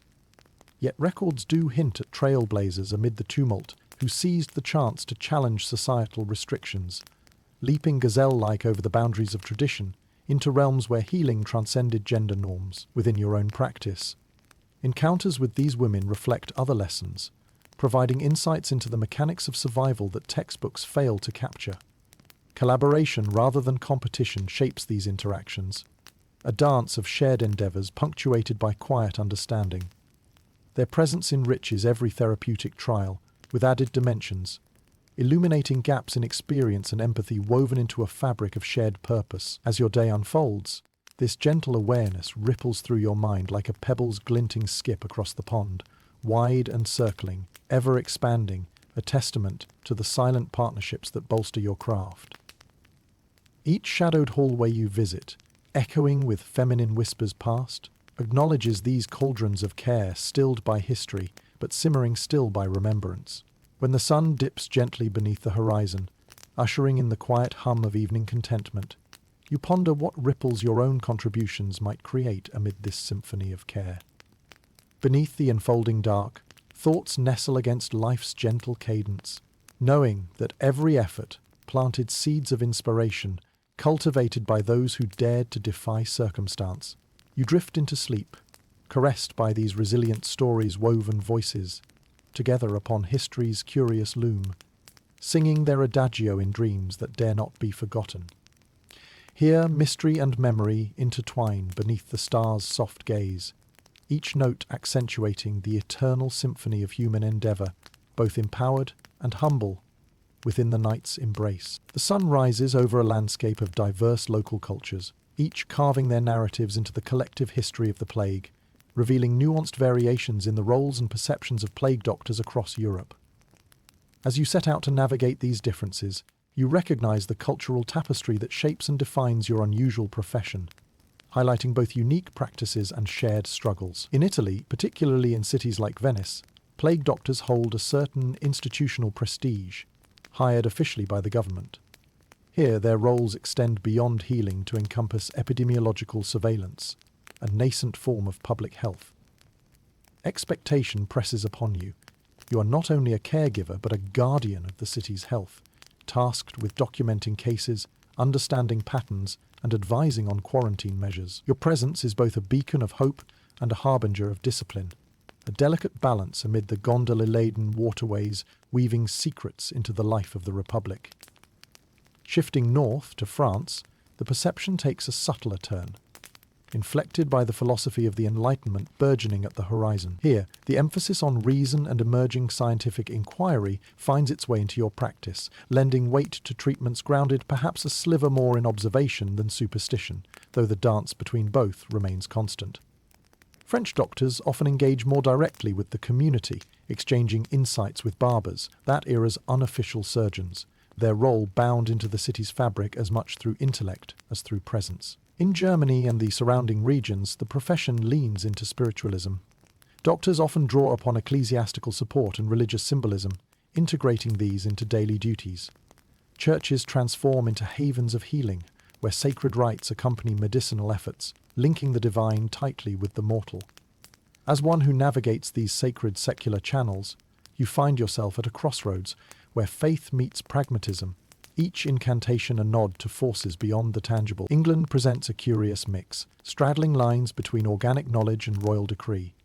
The plague doctor here sometimes becomes a political figure, under the aegis of monarchy or local lords, involved in enforcing laws intended to contain the spread of illness across countryside and city alike. This duality embodies your role, half healer, half emissary, exercising authority in the guise of duty amid rolling landscapes marked by stark order and chaos. Across these geographies, similarities arise in the quirks and innovations each locale brings to bear on the plague, like beacons against despair. Whether it's swimming in the murk of complementary practices or donning talismans stitched by local artisans, the role of a plague doctor transcends singular identity and adapts itself to the shifting shadows of belief, necessity, and survival. Historians argue on the impact these cultural influences wielded on the effectiveness of plague doctors. Were they mere symbols coloured by social norms, or did their multidisciplinary roles foster broader acceptance of diverse practices? Perhaps each regional interpretation offered its own blend of understanding, contributing a unique string to the lute of compassion and care, each note resonating with time's unravelling cadence. Yet, despite the differences, there's a certain unity, a shared purpose in every salve applied and every family comforted. Beneath the practical robes lies a spirit anchored by a common goal, the endurance of humanity. A role as storied as yours stretches across these European landscapes, infusing the land with narratives profound in their reach, each encounter laced with intention. As twilight's hues tiptoe across the sky, bathing every path in mysterious light, you consider your place on this vast continent's varied canvas. You find your footing, guided by lessons drawn as much from geography as from experience. Every shifted boundary reveals continuity beneath, the ongoing story crafted by those who journeyed through realms of unknown, girded by hope-shaped resilience. You retire with the knowledge that your footsteps across cobblestones dance with synchrony among voices that, though separated by distance, unite in a broader song, one forged in the crucible of crisis through the alchemy of shared humanity, its echoes enduring, yet beyond the fabric of night. As a new sun ascends, painting the rooftops with the pastel promise of another day, you muse on the great pendulum swings between despair and discovery that your role, both symbolic and practical, has inspired throughout time. In an age where superstition often reigned over fact, the peculiar methodologies of plague doctors stood out, raising the question, did these practices, however unorthodox, inadvertently propel medical advancements? On the one hand, your reliance on herbal remedies and surgical incisions, although not groundbreaking in themselves, carried the seeds of what would become pharmacology and clinical surgery. The act of lancing boils, though primitive, mimics the drainage procedures of modern medicine, suggesting that even in the absence of full scientific understanding, the intuitive grasp of certain concepts was present. Historians still debate if this blend of ritual and rudiment did more to preserve life or merely cleanse the conscience, yet each act bore the potent touch of experimentation. Drawing upon plant-based treatments also set the stage for future exploration into the medicinal efficacy of natural substances. Once, advice whispered to you of onions and herbs was met with skepticism, but today, enriched by the passage of centuries, botanical compounds wield validated potency. The folklore surrounding these applications lives on, intertwined with corroborated research in the pharmaceutical age, a continuum linked by the shared pursuit of healing.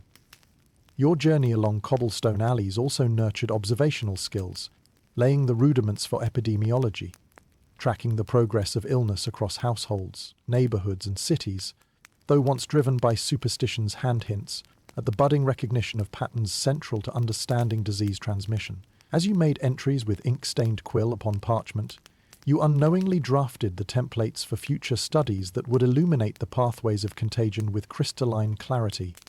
At the heart of this discourse beats the proverbial question: were such endeavors revolutionary or static, unyielding to time's pull? While some strides slipped easily into the realm of myth, others whispered truths ringed with potential, demanding ears inclined toward evolution. Here lies the embodiment of an idea: that exploration into the unknown, even with halting feet, sets the stage for enlightenment awaiting beyond the bend. The socio-cultural context surrounding your practices likewise affects this narrative of advancement. By traversing intersections between apothecaries and trade guilds, by engaging with tenets of burgeoning alchemy, the plague doctor acts as a catalyst, drawing upon diverse wells of knowledge and skill that, inadvertently, strengthen the pursuit of understanding. The transmission of ideas across miles and ethos suggests that beneath every sortie into darkness lies the slender thread of enlightenment, unfurling towards its zenith. Moreover, your presence during troubling times illustrates the crucial role played by humanism in the historical development of medicine. The compassion emanating from bedside manner and personal engagement informs caregivers' approaches, even today. It serves as a reminder that while the technology may leap ahead, the heart's guidance remains eternally vital, infusing every interaction with empathy's enduring power. Reflecting on your role, you find solace in the intricate latticework of endeavors, acknowledging that each tentative step through uncertainty contributed, however indirectly, to the sweeping dawn of understanding. These musings accompany you throughout the day, carried upon the winds of contemplation that swirl about the city like ephemeral scents, drawn along invisible strings. As evening descends, cobwebs of thought organize themselves like luminous strands within a tapestry, each glimmer illuminating pathways threaded through decades past. Beneath the soft glow of a rising moon, your footsteps fade into restful rhythm, touched by the serene assurance that when the sun rises again, it will trace the line of progress, inked by diligence's long-awaited quill. Within this caressing night, histories overlap as tales carry forth, opening vistas that stretch beyond the known path. In the silent company of advancing shadows, you tread a journey looping through yesterday's shadows, shepherded by promise that tomorrow blooms warm and bright. A new daylight nurturing seeds long sown to bear fruit across boundless horizons. In the quiet embrace of morning, the first light reveals a city veined with stories, etched in art and ink, where your legacy as a plague doctor is immortalized through the art of the ages. Your role, steeped in intrigue and shrouded by the mysteries of human endurance, finds resonance in the minds and hands of artists, their works casting a unique lens on history, both informing and distorting past realities. Stepping into the realm of artistic depictions, you find yourself portrayed across mediums, etched into woodcuts, painted onto canvases, and chiseled into stone. Each artistic expression embarks upon its narrative journey, weaving together fact and fancy to render visible the invisible struggles faced by you and your peers. These portrayals, powerful in their storytelling, often amplify the mythos surrounding your enigmatic guise over the more mundane truths of daily life. The iconic beak mask and long coat become focal points, visual metaphors reflecting the era's fears and hopes. In these renditions, plague doctors often appear both as sentinels of salvation and harbingers of despair, their forms overshadowed by the ebb and flow of calamity they were called to confront. The dramatic flair added by artists captures the tension of existing between worlds, with the gravitas of burden and potential for redemption evolving through brushstrokes of chiaroscuro. Literature too embraces the mystique of the Plague Doctor, both honouring and embellishing the cultural tapestry of collective memory. The rhythm of words captures the zeitgeist in prose and poetry, threading narratives where doctors stride boldly through pages filled with hubris and hope, lancing the skin of both mystery and truth. You become the subject of allegorical narratives, a figure filled with contradictions, capturing humanity's perpetual gaze upon the eternal struggle against invisible foes. Undoubtedly, some portrayals tilt toward the fantastical, twisting the curiosity of reality into the bizarre comfort of fiction. Tales of plague doctors emerge rich with metaphor, framing them as shadow dwellers interacting with supernatural elements to reflect the zeitgeist's profound anxieties and aspirations. These imaginings, while diverging from historical veracity, underline an enduring reverence for the mysterious, embodying the chaos and fragility immortalized in the imaginative grasp of an era testing its own limits. Historians argue whether such artistic representations clarify or convolute historical understanding. Do they serve as surviving tribute to the complexities faced by plague doctors, or merely mask the reality behind an embellished facade? This tug-of-war between representation and reality finds resonance in the visual drama that courts the eye, embellishing perceptions with every pencil smudge and painter's flick. And yet, within these artworks lies an unanticipated gift, a legacy woven with poignant reminders of resilience, a visual documentation of humanity's confrontation with existential threats. These images carry lessons that transcend time, forever inviting reflection upon the relationship between humanity, health, and the unseen forces that both unite and challenge civilization. As you navigate the city, surrounded by statues standing sentinel in ancient piazzas and the echoes of painted eulogies on chapel walls, you sense yourself both obscured and revealed within the threads of creative exaltation. Walking amid stories interpreted, you recognize the impact of artistry as a cultural barometer, measuring epochs and immersing all in the reflections kindled by such symbolic explorations. With dusk descending gently, painting the world in shades reminiscent of those same artworks, you retreat homeward. The weave of artistic endeavor engulfs your thoughts, coaxing reflections that continue to shape humanity's interplay upon the world's evolving canvas. These portrayals, for all their embellishments, remain tethered to a poignant truth: that within each stroke lies an attempt to frame endurance within the vibrant hues of day-to-day triumphs and tribulations. Under the gleaming watch of constellations you rest, lulled by this grand symphony of compassion and contemplation, a dialogue eternally dancing between shadow and light, within which every detail sings quietly of whispers endured, and every imprint lives on in the rhythm of history's gentle cadence. Stepping into another day, you find yourself enveloped in the swirling mist of rumours and myths, those wispy strands of tales spun from the intriguing existence of plague doctors. These urban legends, born of fear and fascination, weave a tapestry of narrative embellishments that dance their way through time, casting shadows of doubt and intrigue upon the work you undertake. Rumours abound in the bustling heart of any city, the streets alive with speculation about the peculiar rituals and supposed supernatural dealings of plague doctors. Whispers spread from ear to eager ear. Did you traverse the fine line between healer and sorcerer, interacting with forces unseen to either banish or beckon the plague?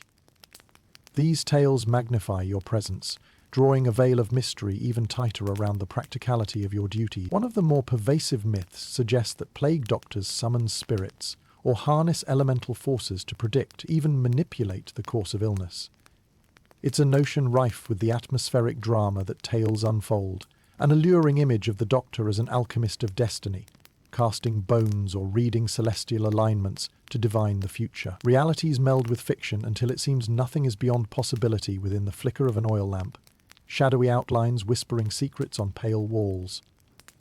Some people whisper that the strange beak mask conceals not mere herbs, but potent talismans, or worse. These stories paint your attire as something of arcane importance, endowing the ordinary with a veneer of enchantment that both draws in intrigue and repels with its foreboding presence. The added weight of expectation, whether embraced or resisted, casts each step in duality, a trickster's dance, teetering between salvation and damnation. Historians still argue about the origins of such legends. Did they spring from innocent misinterpretations of your bizarre attire and complex responsibilities?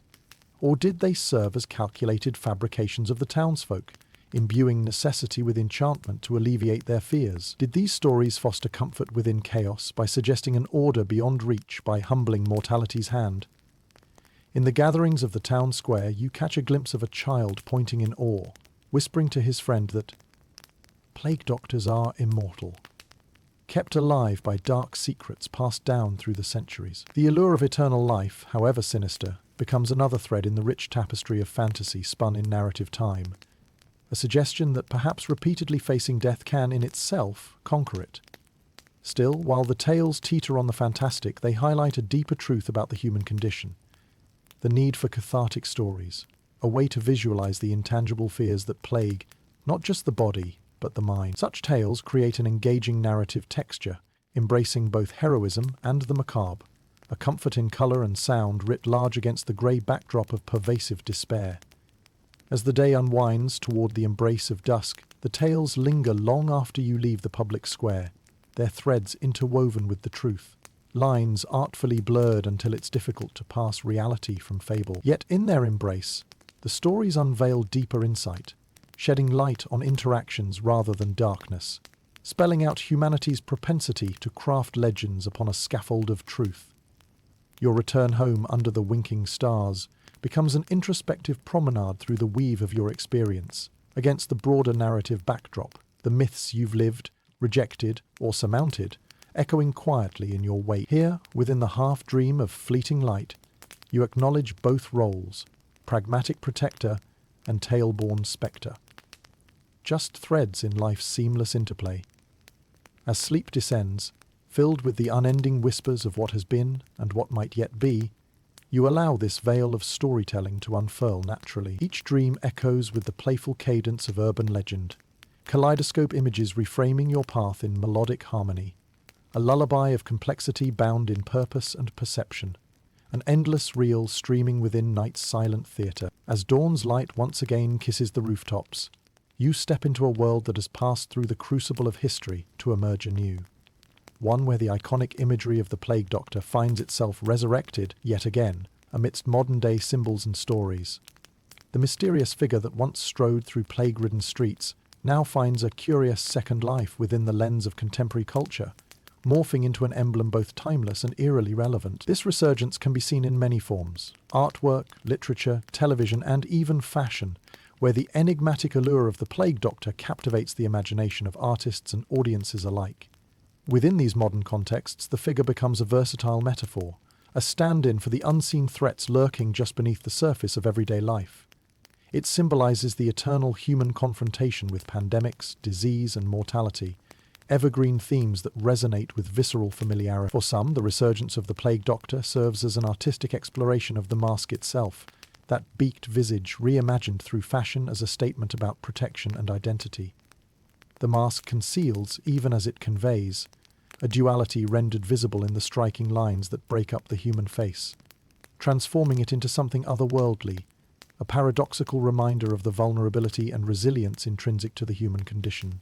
In comic books and graphic novels, the plague doctor takes on new forms and identities, molded into characters who navigate dystopian futures or fantastical realms.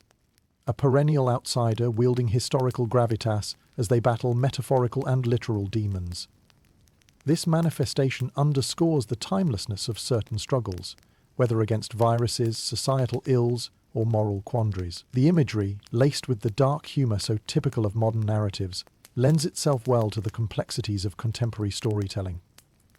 Television and film, too, find ways to incorporate this figure into their narratives, where elements of suspense and the macabre draw upon the symbolic weight of the plague doctor to comment on current events, spotlighting the intimate dance with the unknown that pervades human existence. These representations become echoes and reflections, casting modern shadows against historical backdrops, examining how societies grapple with fear and uncertainty. Even the annals of gaming embrace the enigmatic figure, letting players immerse themselves in virtual worlds where they navigate histories rewritten or futures yet untold, surrounded by echoes of the past, seeking to inform or terrify. Whether viewed through the lens of heroism or horror, the Plague Doctor becomes an avatar through which players explore the depths of human resilience and fragility. Each storyline an invitation to reflect on one's place within the greater shared narrative. As historians debate the implications of romanticizing or fictionalizing such an archetype, wondering whether it dilutes historical truth or highlights enduring themes, the public's appetite for these representations continues to grow, untethered from the moorings of academia. The fascination mirrors a deeper understanding. It speaks of an archetype that transcends context, an evolving symbol of humanity's perpetual duel with unseen adversaries. As you muse upon these artistic reimaginings, a wry smile graces your thoughts, pondering how the role you inhabited has transcended its original time-bound constraints to inhabit new worlds.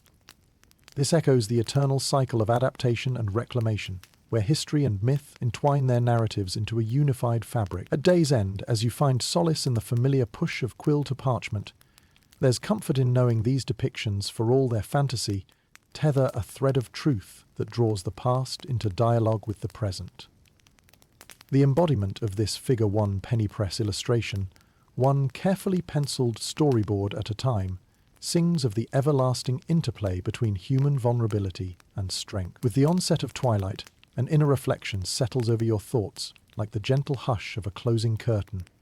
You consider the ever-unfolding reel of modern society's engagement with the past, how it serves to remind, educate, and perhaps even shield those who traverse tomorrow's paths, guided by yesterday's lessons. Enveloped by the tranquility of night, sleep reaches for you, filling your dreams with visions colored by past and present frames, a seamless reel that guides images of comfort amid the uncertainty and insight amid intrigue. A timelessness stretching beyond the creases of the beak, mask wrapped around endless potential. As the soft glow of morning gently filters through your window, the symphony of another day arises. A day filled with questions about legacy and purpose, with some historians debating who among the many citizens truly stood as heroes during those dark days of the plague. With your well-worn mask and cloak a testament to your own quiet struggles, you muse on the roles played by plague doctors, everyday citizens, and the unsung heroes who offered aid where others might have faltered. The narrative of the plague is far from a solitary tale of doctors. It's a collective tapestry woven from the resilience of countless individuals and communities who braved the shadows and emerged with stories of courage and cooperation. While you and your fellow doctors offered what healing you could, many ordinary people, from merchants to monks, left equally profound marks on history. The bakers, who continued to provide sustenance in the face of dwindling resources. The craftsmen who fashioned tools, masks, and amulets to ward off the darkness. The religious figures, offering not just spiritual solace but also practical help, all contributed significantly to their community's survival. Each effort underscores the multifaceted nature of heroism in times of crisis, an orchestra of resilience where melody is woven into each day's decision. Reflecting on these contributions, you find inspiration in the noble efforts that flourished in adversity. The goodness inherent in humanity seems to reveal itself most purely during trials. Local healers or cunning folk, often women whose practical knowledge passed through generations, became pillars within their communities. These individuals shared remedies and comfort when professional medical care was inaccessible or uncertain, their influence stretching quietly through each home touched by their ministrations. Yet the struggles of outsiders offering aid cannot be understated either. These itinerant workers, travellers, and the occasional stranger passing through often stepped up where the local infrastructure failed to reach. Historical records recount tales of merchants who, after closing their shops for good, repurposed their business networks to supply essentials across the city. Transient shelters cropped up, established by those seeking to make a difference, wrapping their own stories of perseverance into the larger narrative. Historians continue to argue whether the title of hero belongs singularly to one role or extends across the spectrum of humanity's efforts to confront and overcome this shared adversity. The reality you discern is nuanced, layered with the contributions of many who, united by need, forged a path forward. Each step, an affirmation of solidarity in the most trying times.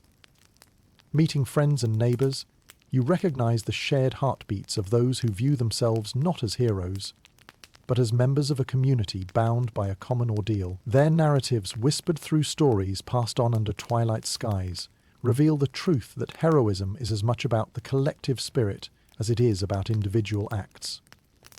As the day unwinds into a golden evening, you wander through these streets, feeling the imprint of countless footsteps that walked before you, a testament to endurance and unity. Your path, lit by the memory of those moments, carries within it echoes of the heroes large and small who, together, carved out resilience amidst the chaos. With night arriving gently, you retreat into the calming embrace of contemplation, wisdom unfolding like leaves unfurling into a latticed canopy above. The gentle closing scene of your day's narrative mirrors history's own wind down, where reflection and hope remain quietly suspended in harmonious balance. Each answer yet rediscovered is tucked in the folds of your dreams, the unfathomable depths of sleep-embracing mystery alongside whispered truth. Here in the tender grace of night, the lineage of sacrifice and unity threads into the quiet anticipation of another dawn, each breath marking the continuation of humanity's voyage toward resilience and renewal. The night enfolds you, warm and soporific, tapering into reassurance, a restful echo of softly weaving stories toward the gentle opening of tomorrow's pages. Greater than, greater than, greater than. End of script. Sweet dreams. As the dawn unfurls once more, a hint of melancholy tinges the air, casting its subtle glow over the final chapters of the Plague Doctor's era. In this shifting landscape, the evolution of medical understanding and practices begins to nudge the role of the Plague Doctor toward obsolescence. You find yourself at the cusp of a great transition, a period where the shadows of the old ways are slowly eclipsed by the burgeoning light of new knowledge. The world around you, though still haunted by the spectre of disease, is changing. The scientific advancements gathering momentum in the background of your reality gently pry open the familiar constraints of medieval medicine. As microscopes reveal worlds previously unseen and germ theory begins to take shape, your ancient tools and practices, defined by mystery and intuition, face a quiet, dignified retreat. In this transforming environment, cure-alls and bleedings, once considered the cornerstones of treatment, gradually lose ground to empirical observation and rigorous study. The symphony of herbs, infusions, and imaginative talismans that once filled your days begins to wane, replaced by an approach rooted in observation and systematic treatment. The lantern of understanding lights ever brighter, charting a course vessels of knowledge eagerly follow. Even within your own community, the slow shift reveals itself. The maladies that once sought you out in desperate need now find new champions in the emerging field of medical science. Pharmacists and physicians equipped with fresh insights are gradually taking up the mantle, their hands guided by scientific principles that render once arcane practices quaint memories. The passing of this era echoes in the creaking of the city, a shift as tangible as the creased lines transitioning from farmer's field to industrial hall market and marketplace. Your own attire, storied and symbolic, finds itself edged out in favor of white coats and aseptic practices, signaling not a disparagement of your contributions, but an evolution over time. Even as these sweeping changes beckon, you hold steadfast to the belief that the legacy you helped forge will never fade from the annals of history. The role you played, a vital, if imperfect, part of the tapestry presents an unyielding desire for knowledge and the courage to confront the unknown. A testament to human determination, the spirit you've embodied remains woven into the fabric of modern medicine. The ongoing challenge now rests upon scholars who walk among the cobblestone memories, historians and researchers who endeavor to understand the plenitude of narratives enveloping that ephemeral mask you wore. Masked, yet revealed, in glimpses of curious shadows and light, your story lives, not as an epitaph, but as an integral prelude to today's understanding in the grand opera of healing. Adjusting to these transitions, society at large seeks new horizons, replacing trepidation with enlightenment. The changing world around you thrives beneath the gaze of those willing to peer closer, scrutinizing and refining approaches to conquer epidemics. And so, your chapter draws toward its gentle conclusion, grateful to witness new ambition gripping the world in its embrace. As evening descends, bringing with it a tranquil sense of reconciliation, you find solace in the quiet passages of night that welcome reflection. Closing eyes upon memories tenderly held, your dreams are coloured by an acknowledgement of history's inevitable march forward.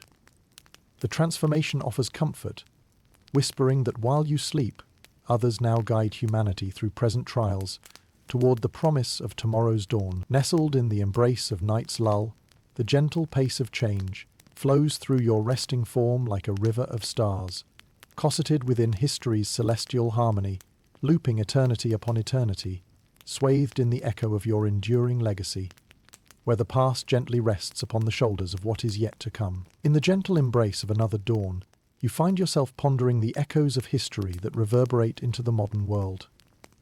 The parallels between the plague doctors of yesteryears and today's frontline health workers shine a spotlight on the enduring spirit of those who face pandemics head-on. Much like your own era, the contemporary world grapples with invisible adversaries. Yet the tools and understanding have profoundly evolved, crafting a landscape where past and present meet in shared purpose. The doctors, nurses, and researchers of today stand as the direct descendants of those who wore beaked masks and heavy cloaks. This connection is more than symbolic. It represents a continuum of compassion and courage stretching unbroken through the ages, bonds forged in the crucible of necessity, each link strengthened by the will to conquer disease. Today's practitioners engage pathogens armed with knowledge drawn from centuries of inquiry, their methodologies informed by empirical evidence rather than mere observation. As modernity unfurls, the discoveries of germ theory, vaccines, and antibiotics form the bedrock of contemporary medicine, eclipsing the practices of your time. The sanitized settings of hospitals, with their whirring machines and digital diagnostics, are vast departures from the rustic remedies and aromatic sachets you once wielded. Yet, amid these advances, the essence of care and dedication remains undiminished, as relevant now as it was in your exploration of humanity's mystery-wrought frailties. In the media today, images of healthcare workers clad in personal protective equipment evoke the era of the plague doctor. Though the materials and designs have changed, the purpose endures. Shields against unseen threats, bearers of hope in a time of uncertainty. The parallels between past and present illustrate how the garb itself acts as a symbol of protection and dedication, echoing through time. Just as cultural forces shaped your role as a plague doctor, so too do they influence modern medicine. Global interconnectedness and rapid communication advance discussions and spread knowledge more efficiently than ever before. Yet the same cultural underpinnings thread their way into healthcare narratives worldwide. The dynamics of fear, misinformation, and trust are as pertinent as they were centuries ago, creating an ongoing dialogue woven into every healthcare interaction. Historians reflect on whether current pandemics would fan as fiercely without yesteryear's groundwork, whether knowledge accrued through lessons hard learned has tempered today's crises, shaping responses to stem the tide. The blueprint of understanding, built from history's struggles, remains a lighthouse of hope amid ever-changing challenges. This shared journey illuminates the importance of adaptation and renewal, where past and present intersect, bridging gaps with humanity's indomitable resolve to outlast adversity.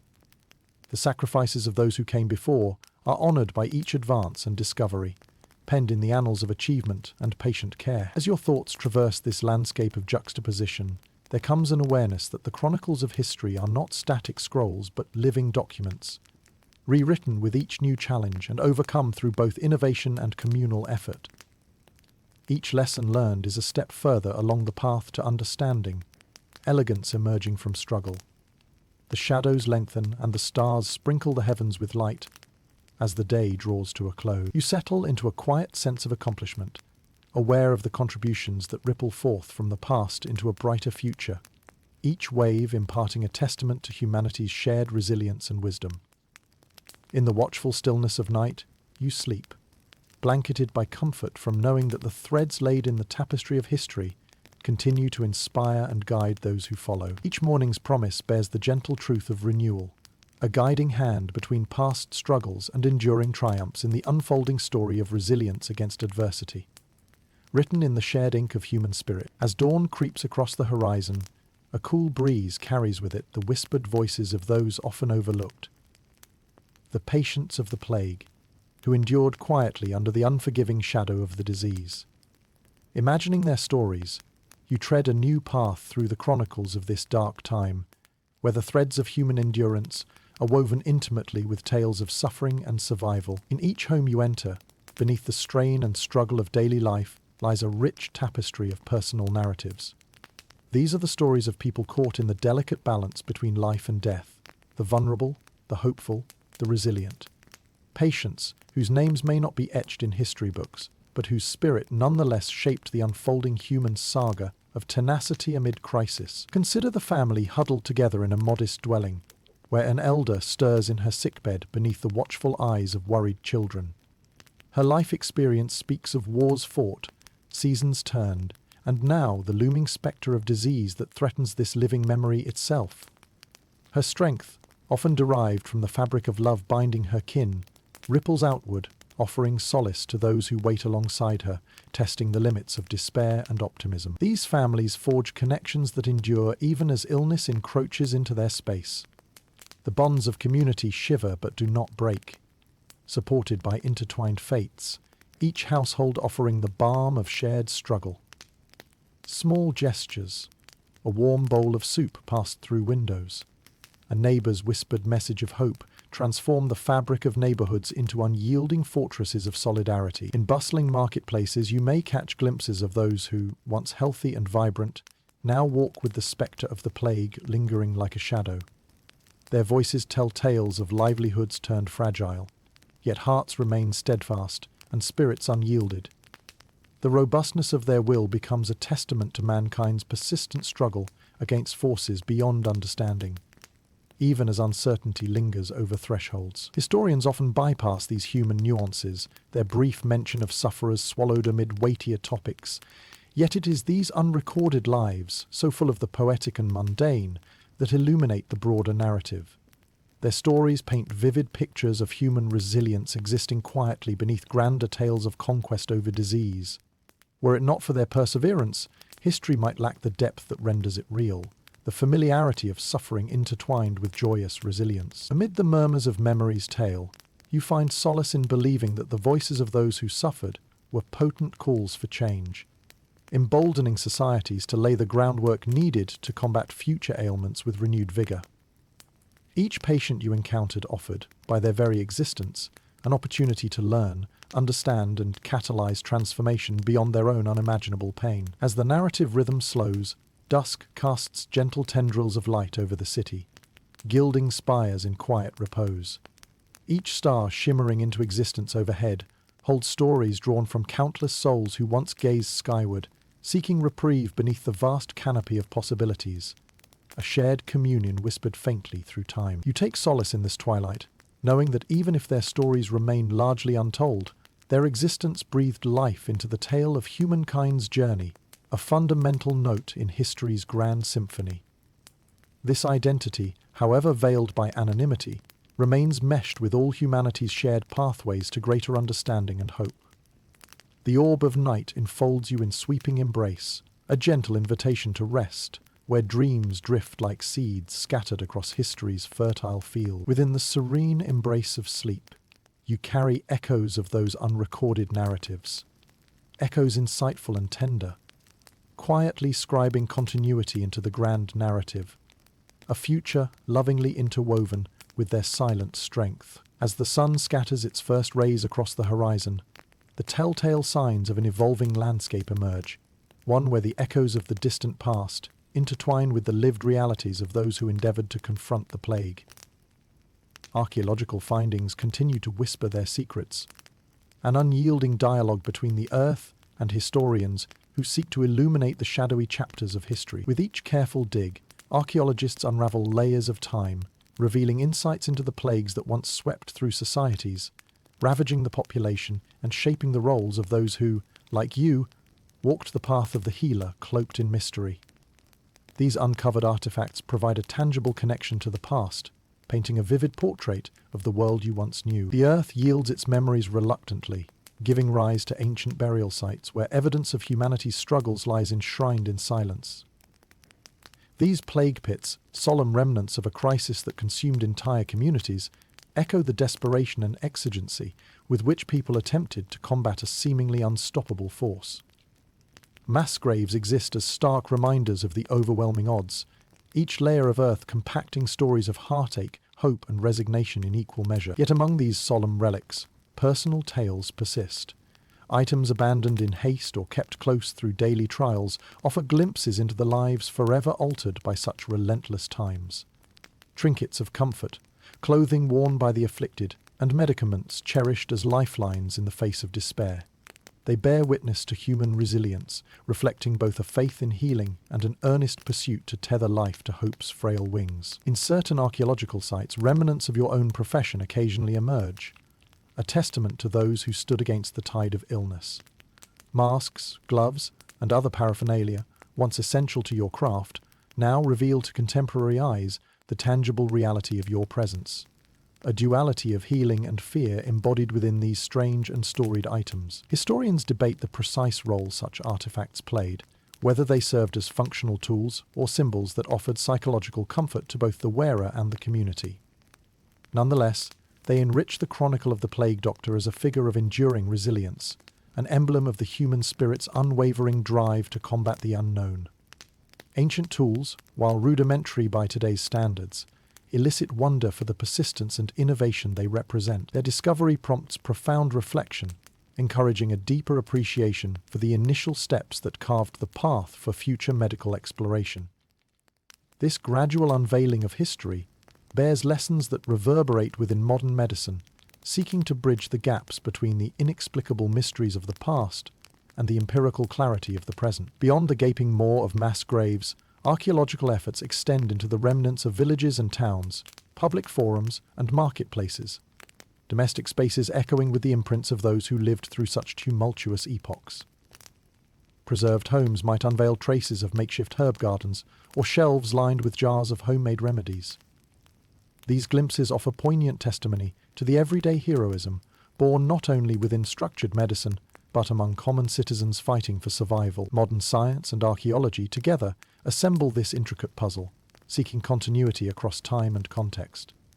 With advances such as DNA analysis from exhumed remains, scholars are beginning to trace the molecular story of the plague, further unveiling the interplay between disease transmission and societal impact.